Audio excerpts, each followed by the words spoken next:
વડોદરાથી સમાચાર મળી રહ્યા છે। વડોદરામાં વરસાદ બંધ થયાને 4 દિવસ થયા।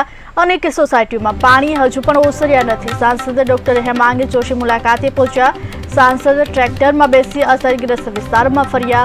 પ્રથમ રેસિડેન્સીના નાગરિકોએ સાંસદને રજૂઆત કરી છે। જોકે વરસાદના પાણી હજુ પણ ઓસર્યા નથી, જેને લઈને લોકો હજુ પણ હાલાકી ભોગવી રહ્યા છે। વડોદરામાં વરસાદ બંધ થયાને પણ 4 દિવસ થયા છે, છતાં પણ અનેક સોસાયટીઓમાં જોકે હજુ પણ વરસાદના પાણી નથી ઓસર્યા। सांसद डॉक्टर हेमांग जोशी मुलाकाते पहुंचा था।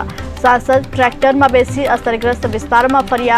प्रथम रेसिडेंसीना नागरिकोए सांसदने रजूआत करी है। जो कि वरसादना पाणी हजू पण न ओसरता लोको मुश्केली में मुकाया है। सोसायटीओं में पाणी नहीं ओसर्या त्यारे सांसद डॉक्टर हेमांग जोशी मुलाकाते पहुंचा। सांसद ट्रेक्टर में बेसी असरग्रस्त विस्तार में फर्या।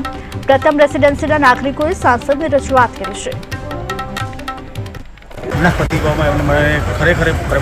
હવે આવે એના માટે કીધું છે। હાલમાં હું ટેમ્પરરી ગમે તે તમને સોલ્યુશન કરી આપું છું, પણ ફ્યુચર માટે આવતા વર્ષો માટે આ નહીં રહે એને હું સંપૂર્ણ આખું હું જવાબદારી લઉં છું, એવી રીતે વાત કરી છે। અને આગળ સરકારમાં રજૂઆત કરીને જે તત્વો હશે મારાથી એના હું બનતા પ્રયત્ન કરીશ। જે પ્રકારે તારીખ 22 જુલાઈ 2024ના રોજ વડોદરામાં 10 કલાકમાં 13 ઇંચ કરતાં પણ વધારે વરસાદ આવ્યો।